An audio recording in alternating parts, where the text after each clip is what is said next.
Hello, I'm Sharon and I'm from Action Kidney Cancer, and today's topic for the Ask the Expert video is clinical trials.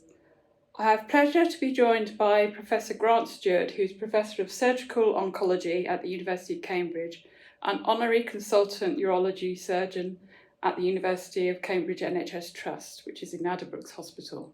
Professor Stewart is the Principal Investigator for several kidney cancer clinical trials. Our first question today: can you tell us why new treatments are being tested? Yeah, thanks, Sharon. Thanks for doing this video as well. So as doctors, we're always trying to offer our patients the best possible treatments. And of course, in order to do that, we need to compare the latest treatment with what the current gold standard is.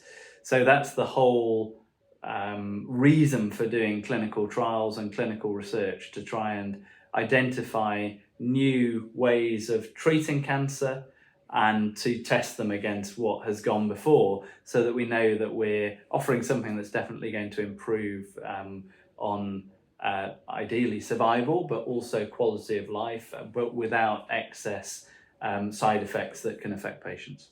Lovely, thanks very much. Can you tell us what a clinical trial is, and why do researchers run clinical trials? So a clinical trial is essentially a form of treatment where we invite patients who have a certain disease to undergo some experimental part to their treatment. So these are often in the world of cancer, they are new drug treatments or different ways of doing surgery or radiotherapy that we have a good and strong idea should have the potential to improve the way that we treat people. But of course, these things may never have been tested in humans before, or only in a limited number of people. And so we want to ensure that in a very safe environment with very close checks and balances, that we evaluate that new treatment. And so that's done in a clinical trial with very, very close monitoring of the patient by teams of colleagues that are able to do that, and close logging of what happens to people, so that we can then clearly compare the new treatment with what's gone before. Great, that's a brilliant explanation. Can you also explain what the phases of clinical trials are? Phase 1 trials are essentially one of the very first times that new drugs will have been used in patients, and they tend to be when the right dose of the drug is evaluated, that we're looking specifically at safety, and will often only be offered to the fittest of patients to ensure that they can tolerate any potential side effects. Often given across a range of different cancer types, let's say, and quite often in people who have more advanced disease.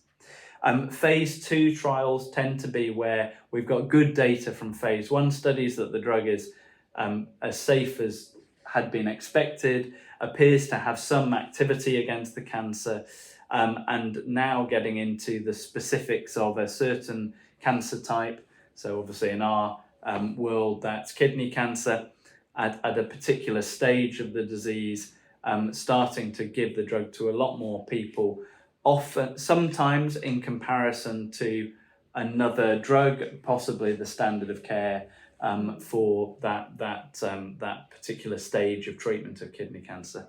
And then phase 3 trials are when we are definitively trying to answer the question of whether a certain treatment is better than the previous gold standard.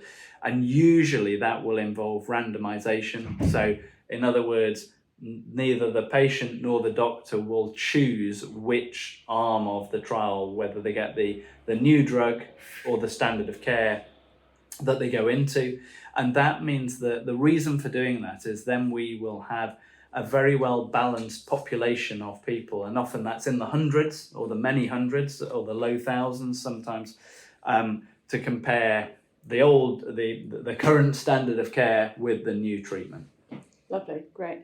One question which we get a lot from patients is Why do some clinical trials or many clinical trials exclude different rarer subtypes of kidney cancer or patients with brain metastases? Wouldn't it be best to include these in clinical trials so you get a better understanding of how the drug will work in the real world? Yeah, I think this is a very important question. So in kidney cancer, obviously the most common histological subtype, the most common type of kidney cancer is clear cell kidney cancer. It makes up about 85% of all kidney cancers. So relatively speaking, it's easier to recruit patients with that type of kidney cancer to a large clinical trial. So if we're talking about a phase 3 randomized controlled trial, just as we were talking about a moment ago, where we need to recruit 900, 1,000, 1,500 patients, and to do that quickly so that we are doing it in a timescale that is going to answer the questions quickly and allow new treatments potentially to be offered to people rapidly. You can see why you can manage to do that with clear cell kidney cancer. Now, if we were to take a much less common type of kidney cancer like chromophobe or even papillary, that progress is going to be a lot slower. And there is the concern that you might not get the answers quickly enough to make use of that new drug medication. Now, that isn't to say that we shouldn't do those trials, and trials, particularly around papillary renal cancer, do happen. They sort of do tend to follow the clear cell trials, but they do happen. The difficulty with combining all of these things together, so clear cell, papillary, chromophobe, etc., brain mets, no brain mets, is that you end up with a very mixed population. And so you may be underpowered, as we would call it statistically, to answer some of those questions. Yeah. So you might end up with a trial that tells you nothing. So that's why the clinical trial setup is slightly different often to the real world situation. Yeah. And this is another similar question that we get quite a lot is, there's a number of comorbidities that are excluded from clinical trials. Can you explain why some of those comorbidities are excluded? And again, that comes back to, does this tell us about the real world situation? And I think to a degree it doesn't. So again, there's always this tension and concern when we're running a clinical trial that we could be doing harm. And obviously as clinicians, we, when we graduate from medical school, take the Hippocratic Oath and firstly do no harm.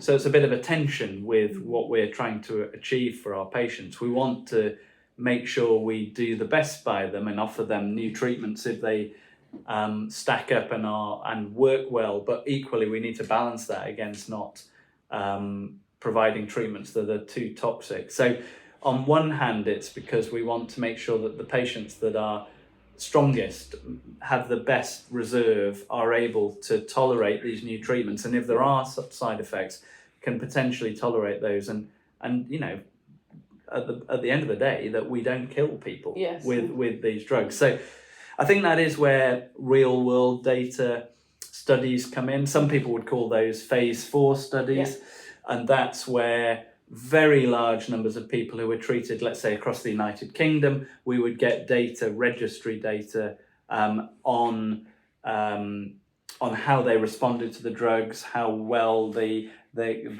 drug treated the cancer, and what the toxicity was. And that, I think, is where we get a lot of the answers to those questions. Yeah. Lovely, great, thanks for that. Also, can you tell us, we know that when results of clinical trials are positive, that they are published and they're presented at scientific meetings. What about the results of trials that don't work, that are negative? Equally important, you would say, because then we're ruling out a treatment that is not likely to be licensed and become a standard of care. But often we learn more from those trials than we do from trials that have been positive.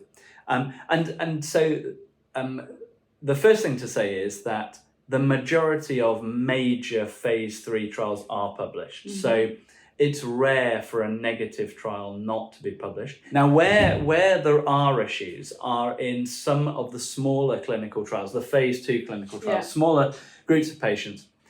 there is an issue with some of those trials not being published. Now, there are a lot of work for patients to go through and for clinical academics to run, and there has been an issue where some of these have not seen the light of day, and that shouldn't happen because, as we've been discussing, negative results can be just as informative.